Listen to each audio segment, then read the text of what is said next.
On today's show, the Cavs have arrived. They get their biggest win of the season over the Thunder on Wednesday night, and they did it with the other guys, not because of Donovan Mitchell. I'll tell you all about it on today's edition of Locked On Cavs.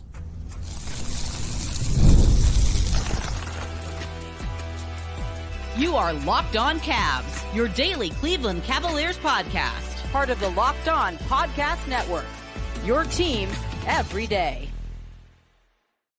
What's up, everybody? My name is Danny Cunningham. You might know me from my time covering the Cleveland Cavaliers, places like my new Substack, The Inside Shot, 92.3 The Fan, Cleveland Magazine, and a number of other stops along the way. I want to say thank you to you for making Locked On Cavs your first listen today and every day. You can find the show anywhere you get your podcasts, Apple, Spotify, anywhere else.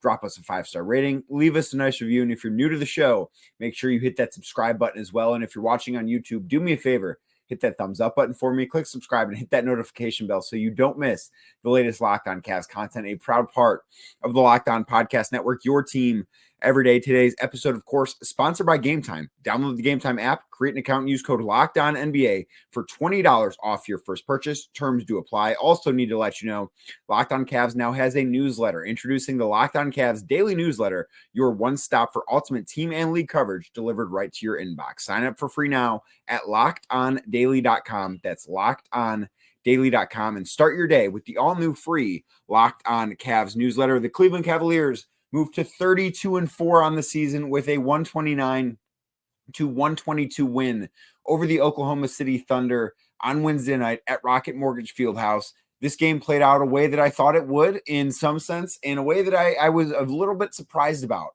There's a lot to dive into, but we need to talk about the other guys first in this one, because so much of this Cavs team nationally is, Donovan Mitchell's the best player. Donovan Mitchell's the all-star. Donovan Mitchell is the leader of this team, and all that stuff is true. But what Wednesday night against Oklahoma City showed us is that the rest of the guys on this team are pretty good too. That Darius Garland is really good, that he's an all-star caliber player, that Evan Mobley truly is taking that leap, that Jarrett Allen, don't forget about him because he's an all-star caliber player too. That's what Wednesday night showed us. The Cavs won this game, and I talked earlier this week specifically about this game, how I thought it would be a big opportunity for Evan Mobley to assert himself because of the size that the Thunder don't necessarily have, with Chet Holmgren injured and Isaiah Hartenstein when he does have to sit because he can't play 48 minutes. And that was, I thought, the difference in this game. The way that the Cavs were able to, I don't necessarily even want to say out physical, because I do think that the Thunder were physical, but they were able to outsize the Thunder. That's what I thought made the difference on Wednesday night. Jarrett Allen, Evan Mobley combined for 46 points. Allen had 25, Mobley had 21. Both of those guys were awesome. They were awesome from the start. They were awesome defensively. They were awesome in the fourth quarter. So much of the conversation, I think, about whether or not the Cavs could survive with two bigs on the floor late in close games against good teams, I don't know that conversation died, because that's still going to be a talking point until this team does prove it in the playoffs. But that conversation, if that is a belief that you had, I think that's that is something that took a huge hit on Wednesday night because of how good those guys were. One of the things that Oklahoma City did during this game was they wanted to make it so that somebody other than Donovan Mitchell would beat them. Now, Donovan didn't have a great game. He was 3 of 16 shooting, and that's the other aspect that is worth talking about here. But OKC would send 2 on the ball, where they would kind of trap near half court. They wanted to force the basketball out of the hands of Donovan Mitchell and sometimes out of the hands of Darius Garland too. They wanted to put Evan Mobley and Jarrett Allen in the position to say, okay, if we're going to lose, it's because we're going to lose to those two. Those two are going to be the two that beat us. And over and over and over again, Jarrett Allen and Evan Mobley made the right play when one of them was on the floor or when both of them were on the floor. They were absolutely fantastic. I also thought it's worth noting, Evan Mobley finished the night with 7 assists. It's the most amount of assists that he's had in a game this year. I don't think that is some, and Jarrett Allen had 6 assists too. Like, I have not looked this up, but I'm willing to bet that between those two combined, they've not had 13 assists in a single game all year long. And OKC put them in the position to be not only finishers at the rim, but playmakers in the short roll. And they excelled at it time after time after time. We saw a lot of big-to-big passing that absolutely annihilated the Thunder. They did not have an answer for that. That was one of the biggest things that the Cavs had working for them. Cleveland was able to get to the rim against what still is a really good Thunder defense, but they were able to get to the rim because those two big guys were so good. One of the things that stood out to me too was down the stretch of this game, how comfortable the Cavs were having somebody other than Donovan Mitchell close this out. I've talked about it earlier in the season, specifically with Darius Garland being a guy that the Cavs have trusted to close out games, to be the guy down the stretch, particularly when Donovan Mitchell doesn't have it going on. Well, Garland had the floater, or maybe you want to call it a scoop layup, whatever, it's semantics. But he had that was the dagger in this game. That was the play that put this away. It put the Cavs up 7 with less than a minute to go. That was it. And then before that, the possession before, the Cavs had like a 45-second possession because Jarrett Allen got an offensive rebound, and then he tipped another offensive rebound to Donovan Mitchell. They called a foul. Then Kenny Atkinson challenged it. Call was overturned. So the Cavs have a sideline out of bounds, I believe, with 14 on the shot clock or 13 on the shot clock. They run a play for Evan Mobley up by 3 with a minute left, a little over a minute left. We'll call it a minute 15 left. In what is, to that point, one of the biggest possessions of the season. And we can talk about how it was just one of 82 and that there wasn't a championship one on Wednesday night. And all that stuff is true. But after being in that building, it did not feel like January inside that building. It felt like late May, early June inside that building. And I will talk about that coming up a little bit later on in the show. But that was, without question, a really big spot. And the Cavs trusted Evan Mobley to go and get them a bucket. I think that is something that absolutely should not be understated from this game. The fact that the game was not on the line because they were up by 3. And if they don't score there, who knows what happens? But OKC could have had a chance to tie the game up. Instead, Evan Mobley, I again, don't want to say slams the door shut because of what I think Garland did the next possession, did that. But man, he really closed it. I mean, there was not the path to victory for OKC after Evan Mobley's bucket over Isaiah Hartenstein narrowed severely. And I asked Kenny Atkinson about that play in that moment and why it was important to have the ball in Evan Mobley's hands there. And he said part of it was they drew up a play because OKC is a team that switches so much. They're a very switch-heavy team defensively. I don't know if they rank first, second, third, but they're up there. They're in the top 5 as far as switching goes. And that's part of the reason why they're such a good defense is because they have so many versatile defenders. And Kenny said that the plan there was to try and force Shai Gilgeous-Alexander into switching onto Evan Mobley because SGA had 5 fouls called upon him. And they felt if that would either lead to one, an easy basket for Evan, because Shai is going to have to say, if Evan gets in the paint, not that Shai's not going to contest the shot, but he can't go after it as hard as he would in the second or third quarter because he's got 5 fouls. And if he fouls out there, the game is over for them. Like if they don't have Shai Gilgeous-Alexander in the last minute of that game, totally over, completely over. And that would have been slamming the door shut. Isaiah Hartenstein fights through. They don't get the switch. And I think it's really important that Evan Mobley was able to finish anyways. You can point out, and, was it the prettiest bucket he's ever had? Was it the most skillful bucket he's ever had? I don't know. I'm not here to say either of those things. I don't remember every single basket he scored in his career, but that was a grown man basket is what that was. There are baskets that are easy to come by. There are baskets you have to work for. There are baskets that are big time baskets in big time spots. And that is absolutely 100% what that play was for Evan Mobley. And that is what that play was for the Cavs overall. I thought that on Wednesday night, Evan did a lot of stuff that I don't think he was capable of doing, certainly not consistently 12 months ago. There was one pass that he threw out to the corner to Dean Wade where Evan dribbled behind his back and then spun and got into the lane and threw the ball out to the right corner. He was not doing that 12 months ago. That was not part of who he was. I thought that this game was a true showcase for his growth. I also thought it was a true showcase for that Jarrett Allen and Evan Mobley can work together. And I think it was also a showcase of how much Jarrett Allen has grown because, the jokes with him are always going to fly about the lights being too bright. And I don't think it should go unnoticed that Isaiah Hartenstein, who at that time was on the Knicks, caused a lot of that. He was a big part of the reason why Jarrett Allen really struggled in that playoff series a couple of years ago. And for Jarrett Allen to go out there and have the game that he had, where he finished the night with 25 points, 12 rebounds, was 9 of 11 shooting. That's a big deal that he was able to do it in this spot against that player in particular. He looked like an all-star without a doubt on Wednesday night. Again, I don't know if he will be. I'll talk about that coming up in a little bit. But I thought that this was one of the best games. And I've said this now a couple times in the last couple of weeks with Jarrett. But this was one of the best games that I've seen Jarrett play in a Cavs uniform. They 100% do not win this game without Jarrett Allen. I said that the Cavs were going to win because of their size. I thought it would be a little bit more Evan Mobley and a little bit less Jarrett Allen. But I do think that this game on Wednesday night goes a long way in proving that the Cavs can survive and thrive with two bigs. Now, it's not going to work in every matchup. The Thunder are a team that they do match up well against, I think.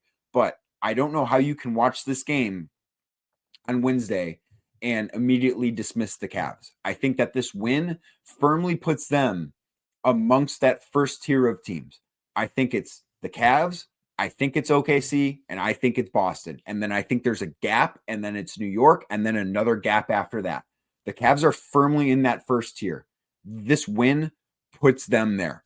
So the other thing this game did, I think it made the case for the Cavs to have 4 All-Stars. I'll tell you why next, right here on Locked On Cavs. Today's show is brought to you by Game Time. Game Time is the place to go for live tickets. If you were not in the building on Wednesday night watching Cavs Thunder, I bet you wish you would have checked out Game Time for the best deals on tickets to that game. So what you might want to do is on Thursday night, find your way into the building for Cavs Raptors, or maybe on Sunday night, find your way into the building for Cavs Pacers, because the Cavs right now are the hottest ticket in town. And where can you get the hottest ticket in town? Of course, it's Game Time. And right now, they've made it even easier to get tickets for your favorite events with the new feature, Game Time Picks. Feature filters out all the fluff. You don't want fluff. You want the best stuff. Game Time's got it. And they help you get there with Game Time Picks. Only going to show you incredible deals on great seats, so you don't have to waste your time searching through thousands and thousands of tickets, because they do have thousands of tickets, but they'll show you the best ones with Game Time Picks. The other thing I really like, I'm a guy, I don't want to be surprised with taxes and fees at the last minute. I want to know what I'm paying up front. So I get to the time to check out and I'm like, hey, this is the price I've seen the whole time. It's the price I'm going to be paying now.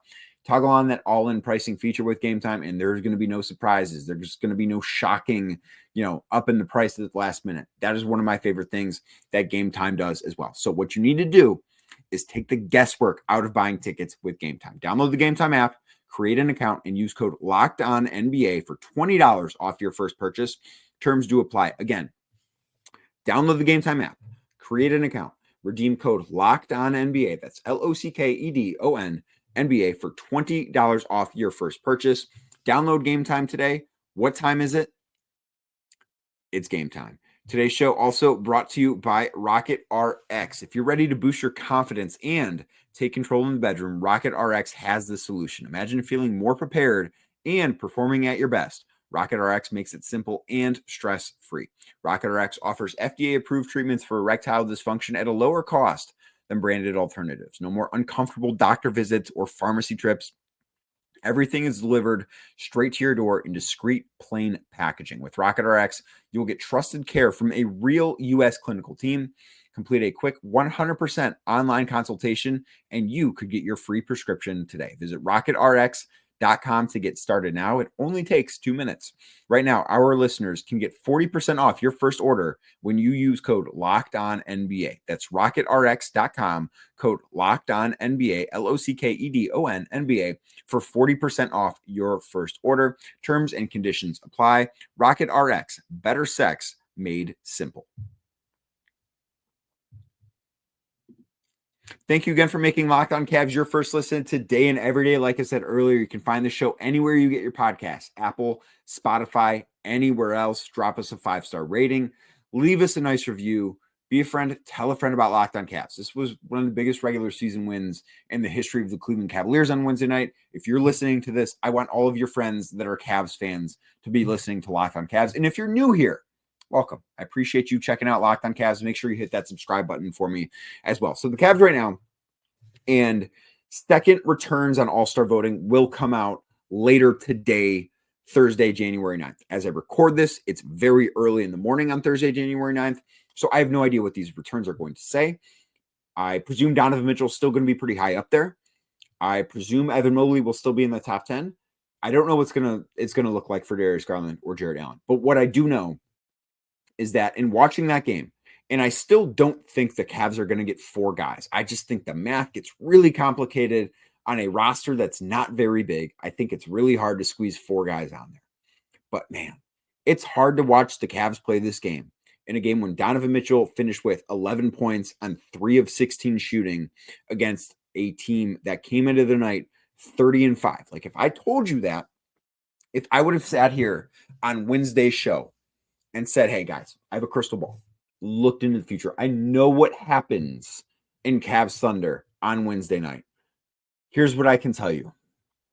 Donovan Mitchell is going to only make 3 of 16 shots. Now, one of them is going to be a pretty cool dunk right before the half, but he's only going to go 3 of 16 shooting.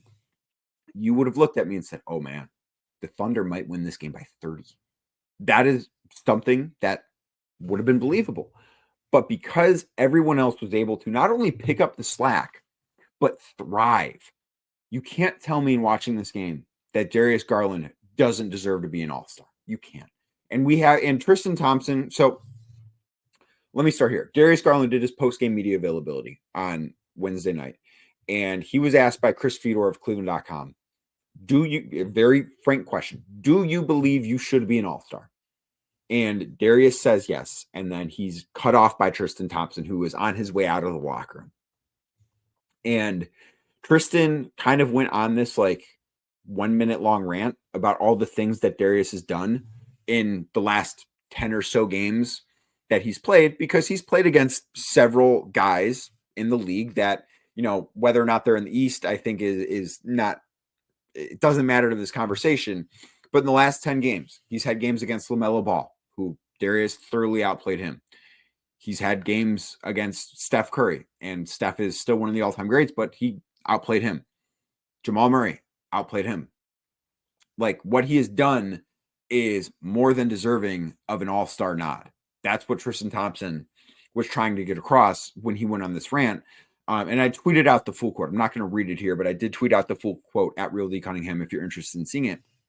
And you can't watch this game and be like, Darius Garland should not be an all-star. Yes, there are some really talented guards in the East. But with the Cavs being as good as they are, I think at this point, especially after this win on Wednesday night, where they are 32-4, they are more than deserving of having at least 3 all-stars. I think 4 is a really tough ask, but Donovan Mitchell is a lock. Not even a conversation. We don't need to talk about that. I think Darius Garland absolutely deserves to be in San Francisco. I think it matters to him a lot. I think he's had the best year of his career. I know his counting stats might not be the best they've ever been because he's not being asked to do as much in terms of playing time. The load he has to carry isn't as much, but he's one of the best point guards in basketball. He has asserted himself as that this season. He's been at the top of his game, and I think he does deserve that recognition. And then you watch what Evan Mobley has done night in and night out. Watch what he did defensively and offensively against the Thunder. The fact that the Cavs have this record, that they're 32-4, that they've got Donovan Mitchell, that they've got Darius Garland, and with 1 minute left to go in what is arguably the biggest regular season game in franchise history, in a 3-point lead, they draw up a play for Evan Mobley. That to me, I know that the counting stats are not going to be huge with him. He's not going to average 30 points a game. I get that stuff. But that to me says if a team that good trusts him that much in that spot, that says to me you are an all-star. I feel much better about Evan Mobley making the all-star team, just the likelihood of it. I think that there's a better chance Evan makes the all-star team than Darius, but I think that this showed both of them should be. And I do think that this showed that Jarrett Allen probably has a better case for it than maybe I've given him credit for. I don't think he's played at an all-star season all season long the way that the other 3 guys I've talked about have. But the peaks Jarrett Allen has had, particularly Wednesday, you go back to his last several games, what he's done, he's been remarkable. He played absolutely like an all-star on Wednesday night against OKC. He's had several games lately where he's played like an all-star. He has looked the part of an all-star for probably the past couple of weeks. Now, I do think there's a little bit of streakiness in his game. He's not going to be great every night, but like you go back to that Lakers game a couple of nights ago, he had 27 points and 14 boards. You go back to the game against Charlotte, and I understand that it's Charlotte and it's a blowout and it doesn't necessarily matter, but 19 and 11. He's been awesome. You go back to the game in Denver against Nikola Jokic, 22 points, 10 boards. He's been fantastic. I thought that this game, given the stakes of this game, it was probably the best one he's played all year, given the stakes. Now, you can say, oh, well, he was better against the Lakers on New Year's Eve, but like that, the Lakers are a fine team. They're not OKC. I think when you talk about this as a whole, you look at what the Cavs did and how good they've been. I think that Wednesday night against the Thunder was their statement of when all-star rosters are announced later this month, there should be 4 guys from Cleveland on that roster. I don't know that there will be, but I don't think the Cavs are going to have a better statement than beating the second best team in the NBA while their best player had a bad night. I think that is the best statement for this team to have 4 all-stars. Will it happen? I don't know. We'll have to wait and see to find out. But I do think that this is a pretty good statement to make. Now, this game, believe it or not, I think the Cavs needed a game like this. And I know the NBA needed a game like this. We'll talk about that next, right here on Locked On Cavs.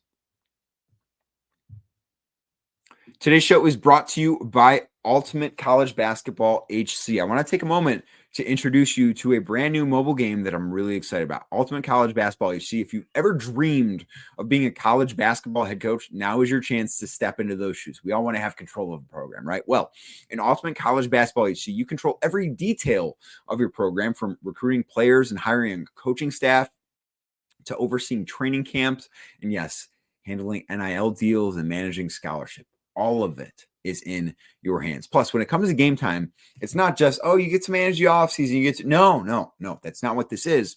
You get to draw up offensive plays and set your strategy. And the way you play won't just affect the current season, it'll shape the future of your school's basketball program. It's a game that lets you feel the full weight of what it means to be a head coach and lead your team to glory. So here's a special offer for Locked On NBA listeners.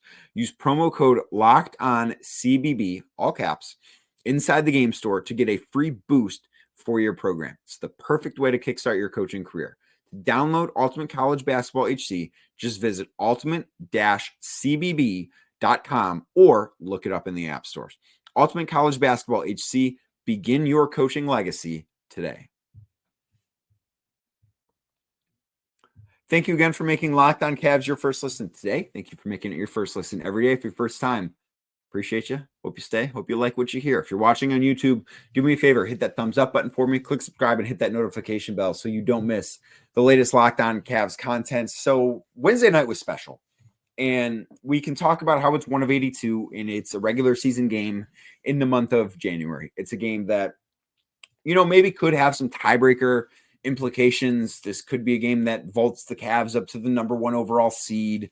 When I wake up, I will be certainly checking FanDuel to see how it affected the NBA championship odds, how it affected the Cavs win-loss total over under. I will be checking all of that. But this was a game that, despite being just one of 82, and there were no championships won or lost on Wednesday night, but it's January right now. And if you are in Northeast Ohio, you know that this month has been nothing but, like, we just keep getting bombarded with snow. It's not great outside, but when you walked inside of Rocket Mortgage Fieldhouse on Wednesday night, it did not feel like January in the least bit. It felt like it was May. It felt like it was June. It was a playoff-like atmosphere. It was not a regular season atmosphere. There was nothing about this game, from the crowd to the intensity to the execution level. Nothing about this game said that this was just one of 82. Yes, the players, the coaches, they can say it's just another game, but this was a test for the Cavs. This was a playoff-like game for the Cavs. I'm willing to bet, because at this point, especially after Wednesday night, it's hard for me to see the Cavs being anything other than the top seed in the Eastern Conference when it's all said and done this regular season. I'm willing to bet that they're going to have first round playoff games that are less intense than this one was. That's what I thought of this game. And I've been lucky enough to go to a lot of basketball games in my career. I've been doing this now for around 10 years. And to this day, the best regular season basketball game I have ever been to was December 25th, 2016. Cavs, Warriors, rematch of the finals. The Cavs won. That was the game Kyrie Irving had a game winner over Klay Thompson. Richard Jefferson dunked on Klay Thompson and Kevin Durant, two separate occurrences, got a technical foul. It was just the most intense regular season basketball game I've ever been to. This game matched that. This game was right up there with it as far as just high-level execution, intensity, all of those things. This was not a regular season game. This was a game that I think the Cavs can now use as it's not to say that the questions are going to stop about whether or not this is a team that can do it in the playoffs, but this is a game that I do think that because the Cavs won this game, they're going to be able to look themselves in the mirror now, and they're going to be able to say, we are true championship contenders. And I think that there was maybe a little bit of a question mark as maybe we do need to see a little bit more. Maybe we do need to rack up a few more quality wins before we truly feel that way. This was an opportunity to do that, and the Cavs thrived. Like, the Cavs showed up big time on Wednesday night in doing that. I think that the conversation on Thursday, on Friday, and I know they play Toronto on Thursday night, so maybe we'll talk about that a little bit. But the conversation around the Cavs nationally is going to change. It's going to be less about, can they do it in the postseason, to how seriously do we need to take this team? Is this a team that we should be considering not just a favorite to win the finals, but the favorite to win the finals? How does this team stack up against Boston in an Eastern Conference Finals potential matchup? How do they stack up against OKC or maybe somebody else in a potential NBA Finals matchup? Should we start booking our hotels for Cleveland for June? Those are things that are going to be talked about, because this was a statement game, and the Cavs on Wednesday night, they made a statement. They made a statement that they have arrived. They've made a statement that they are more than just Donovan Mitchell, and they made a statement that they are more than capable of winning the NBA Finals in June. That is what the Cavs accomplished. Yes, which is one out of 82 regular season games. That's all it was. But it was a game that they were able to make a big statement on. And the other thing that I think is worth bringing up from this game, and I don't love the ratings conversation. I think it's very much overblown for a league that just signed a media rights deal worth more money than you could ever dream of. So I think it's a little bit silly how much we spend talking about how many people are watching. The league is healthy, but I don't think ESPN, I don't think the NBA could have asked for anything better than what they received on Wednesday night in this game. It was a regular season game that was incredibly intense. It was a regular season game that was played at an incredibly high level. It was a regular season game between two small market teams that are not going away. That was, to date, I think, the best game of the regular season. When you consider the stakes, this game is, and I will say, I think ESPN did a great job hyping this game up in the several days leading up to it. I think it was a great thing that both these teams had multiple days off beforehand. And this game delivered. Like, this game lived up to the hype. I talked about it being potentially the game of the year on Tuesday's show or Wednesday's show. I talked about that. And you kind of go into these games, and I did look up too. So this was the second best ever regular season meeting in terms of winning percentage combined between the two teams. The only game better than this was a game in 2016 between the Golden State Warriors, who at that time were 40-4, and the San Antonio Spurs, who at that time were 38-6. That was the best ever.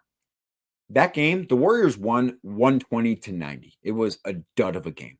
So for this game to have the historical implications that it did and live up to and probably exceed the hype, I think is the best thing the NBA could have asked for, because the Cavs aren't going anywhere. The Thunder are not going anywhere. These are two teams that are going to be prominently featured for the next several years. They're going to be two teams that go on deep playoff runs for the next several years, provided there's health. And I think that Wednesday night can serve as the best introduction that these two teams get to a national audience. And I think that's exactly what it will do. Now, Thursday night, Cavs take on the Toronto Raptors. Could this be an emotional letdown spot? Maybe. It could be. We'll find out. I will have you covered here. Locked on Cavs. I'll be talking about that tomorrow. Probably still going to be talking a little bit about this game against OKC too, depending on just what happens. But there's some other things that I want to dive into, like the fact that OKC is the number 1 defense in basketball, and the Cavs hung 129 points on them. Did not even get to that because there were just so much to talk about with this game. So, like I said earlier, you can find the show anywhere you get your podcasts, Apple, Spotify, anywhere else. Drop us a 5-star rating. Leave us a nice review. Make sure you're subscribed. If today was your first show, do this every day. Make sure you're subscribed to Locked On Cavs. Make sure a friend is subscribed to Locked On Cavs too. And if you're watching on YouTube, do me a favor. Hit that thumbs up button for me. Click subscribe and hit that notification bell so you don't miss the latest Locked On Cavs content. Cavs are 32-4. Maybe tomorrow they'll be 33-5. We'll talk about it right here on Locked On Cavs.